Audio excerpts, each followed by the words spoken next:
Today, by popular request, we're breaking down the foundational bushcraft skills every beginner needs. But here's the twist. We're using minimal tools and found materials. No fancy gear, just knowledge and ingenuity.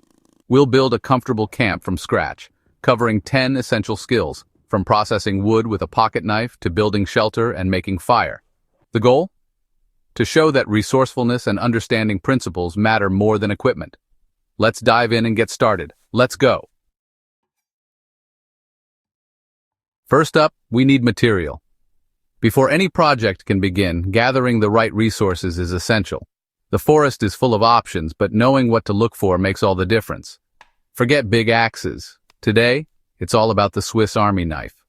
This compact tool is surprisingly versatile, and with the right technique, it can handle most bushcraft tasks with ease. Look for standing deadwood, dry, leafless, and already seasoned by nature. This wood burns better, is easier to process, and harvesting it helps keep the forest healthy. Target wrist-thick deadfall, not live trees. Fallen branches are perfect for firewood and projects, and collecting them leaves minimal impact on the environment. Use the saw to score a groove around the wood, then snap it using leverage. This method saves energy and keeps your cuts clean, even with a small blade. For splitting, use the awl or can opener to start a crack, then drive in a wooden wedge with a baton. This technique lets you split wood safely without risking your knife blade. This protects your knife and gets the job done safely. Remember, your tools are only as effective as the care you take with them. Process enough wood for fire, stakes, and projects. Having a good supply means you're prepared for cooking, shelter, and any bushcraft needs that come up. Always cut away from your body and keep your footing stable. Safety is key. One slip can turn a good day in the woods into a bad one. Take your time. Precision beats speed. Careful, deliberate work leads to better results and fewer mistakes. This is bushcraft, solving problems with what you have. Adaptability and creativity are just as important as any tool in your kit. Respect your tools and use them wisely. Clean and maintain your knife after each use to keep it sharp and reliable for the next challenge. This little knife is our workhorse today, compact, dependable, and ready for anything the wild throws at us. Let's keep our gear off the damp ground with a simple bag hanger. Grab some cordage and a sturdy stick. Wrap the cord around a tree at chest height. Secure it with a basic knot. Tie a loop at the other end. A bowline or figure 8 works great. Carve a notch in your toggle stick for security. Pass the toggle through your pack handle, then seat the loop in the notch. The weight locks everything in place. Now your bag's dry, clean, and easy to reach. This cord and toggle trick works for lanterns, pots, and more. Simple, effective, and a camp essential. Time to make a multi-purpose baton, our hammer, digger, and more. Find a straight, solid hardwood stick, 4-arm length and 2 inches thick. Shave off the bark, round one end for a handle. Carve the other end into a wedge for digging. This tool is your baton for splitting wood and hammering stakes. It's also a lever, club, or even a hunting tool in a pinch. One simple project, endless uses. That's bushcraft efficiency. Need to cut thicker wood but only have a loose saw blade and your wits? In the wild, resourcefulness is everything. When you're faced with a big job like building shelter, making furniture, or processing firewood, a sturdy bow saw can make all the difference. Let's improvise a bow saw from a loose blade you might have in your kit, or one you find in an old tool cache. With a few simple materials and some bushcraft know-how, you can transform that blade into a reliable, efficient cutting tool. Start by finding a green sapling for the frame. You'll need one long, straight piece for the beam and 2 shorter, sturdy arms. Choose wood that's flexible but strong. Something like hazel, willow, or young maple works well. Carve tenons on the ends of your beam and mortises in the arms. Take your time here. Good joinery means a solid, safe saw. The fit should be snug so the frame holds together under tension. Fit the pieces together in an A shape, making sure everything lines up. This classic design gives your saw both strength and stability, even when you're working with rough materials. Next, notch the arms to hold the blade securely. The notches should be deep enough to keep the blade from slipping, but not so deep that they weaken the wood. Lash or wedge the blade in place using cordage, wire, or even strips of bark if that's all you have. Make sure the teeth face out and the blade is straight. Use cordage and a toggle to create tension across the frame.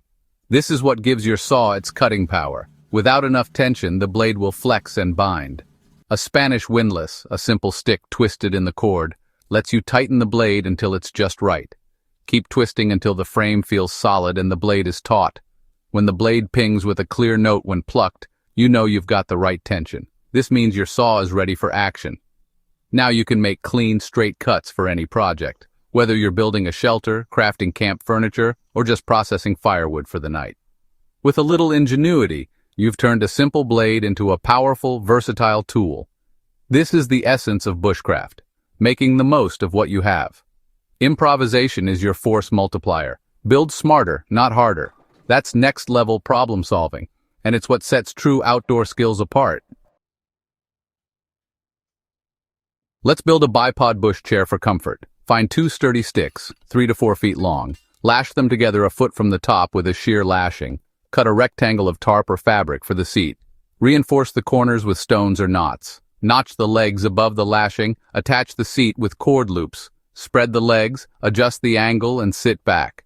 The bipod supports your back. The seat keeps you off the ground. Simple, adjustable, and a huge morale boost. Camp comfort, bushcraft style.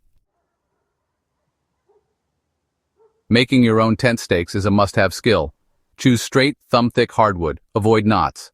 Cut stakes 10-12 inches long. Round the top to prevent splitting when hammered. Carve a robust, 4-sided point for strength. Add a deep 7-notch near the top to hold your guy line securely. This design resists splitting and slipping. Use your first stake as a template for more. Stakes aren't just for tents. Use them for traps, lines, and more. Small skill, big impact. Let's build a shelter using our bipod and stakes. Find a flat, well-drained spot with the back to the wind. Stand the bipod at the shelter's front, spread the legs for stability. Drape your tarp over the bipod's V and pull it back to form a sloped roof. Stake out the front corners with your carved stakes. Pull the back edge tight and stake it low for wind protection. Seal the back with logs or dirt if needed. The angled roof sheds rain. The open front faces your fire. Fast, efficient, and freestanding. No trees required. That's bushcraft synergy. Need to haul gear? Build a Roycroft pack frame. Use 2 equal-length sticks for uprights, 1 shorter cross brace. Lay the uprights in AV. Cross brace a third from the bottom. Lash with square and shear lashings. Add cordage for shoulder straps. Pad with cloth if needed. Lash your load to the frame. It keeps weight off your back and allows airflow. Carry more comfortably with just sticks and string. Wilderness logistics made simple. Time to cook. Let's make a cordless tripod and adjustable pot hanger. Carve a green stick with a point, a hook, and a series of downward notches. Find 3 forked poles for the tripod. Interlock the forks to assemble. No cordage needed. The forks lock together. Hang your pot from the hook. Rest the point in the tripod's V. Adjust the pot height by moving the hanger to different notches. Stable, strong, and fully adjustable. All wood, no knots. Efficient camp cooking, bushcraft style. Let's get that fire going. Fire is the heart of camp.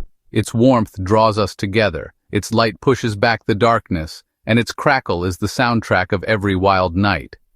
Whether you're deep in the backcountry or just steps from home, knowing how to make fire is a skill that can mean the difference between comfort and hardship, or even survival and danger.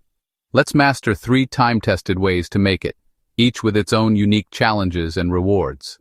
First, solar ignition, a method as old as the sun itself. With a magnifying lens and fine, dry tinder, you can harness the sun's energy to spark a flame. This method is silent, requires no modern fuel, and can be surprisingly effective if you have patience and clear skies. Focus the sunlight into a tight beam onto your tinder. Charcloth or dry grass works best, until you see smoke and a tiny ember begin to glow. Carefully blow on the ember, feeding it oxygen, until it bursts into flame. Solar firecraft is a quiet art, but remember, it's only possible when the weather cooperates. Second, the classic flint and steel, an age-old method that's reliable and satisfying. Strike the steel against the flint to shower sparks onto your char cloth. Once you catch a spark and your char cloth glows, gently transfer the ember into a nest of tinder. Dry grass, bark, or plant fibers work well. Cup the bundle in your hands and blow steadily. Watch as the smoke thickens, then suddenly the bundle ignites. Flint and steel works in almost any weather, as long as your materials are dry and your technique is practiced. Third, the bow drill, a true test of skill and patience, and the ultimate symbol of self-reliance. Start by carving a fireboard and spindle from dry, soft wood.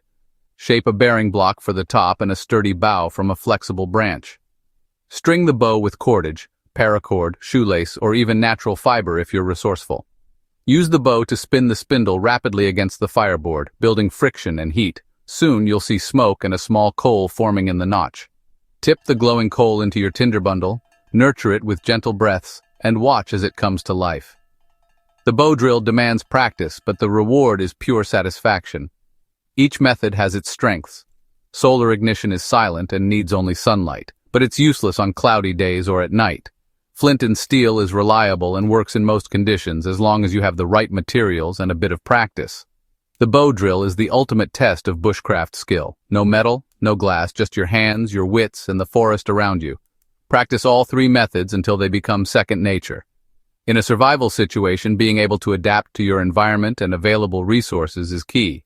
Fire means warmth, safety, the ability to cook food, purify water, and signal for help.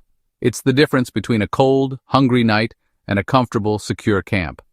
Master these skills, and you'll be truly self-sufficient, able to create fire anywhere, anytime with whatever you have on hand. Every ember you coax to life is a small victory, a testament to your knowledge, patience, and connection to the wild. Firecraft is the ultimate bushcraft skill. Respect it, practice it, and it will serve you well in any environment, from the deep woods to the open plains. With fire, you'll never be cold or hungry in the wild. You'll have the power to cook, to stay warm, to keep predators at bay, and to lift your spirits when the night grows long. These methods build not just confidence, but true resilience. The more you practice, the more you'll trust yourself in any situation. Fire connects us to the land, to our ancestors, and to the long tradition of survival in the wild. It's a skill that links past and present. With these Firecraft skills in your toolkit, you're ready for anything the wilderness throws at you. Let's light up camp and let the adventure begin. That's 10 essential bushcraft skills built from scratch. We turned simple tools and forest resources into comfort, shelter, and fire. It's not about gear, it's about knowledge and confidence. Each skill builds on the last, creating true self-reliance. Thanks for watching and being part of this community. Keep practicing, keep learning, and stay safe out there. See you in the next adventure.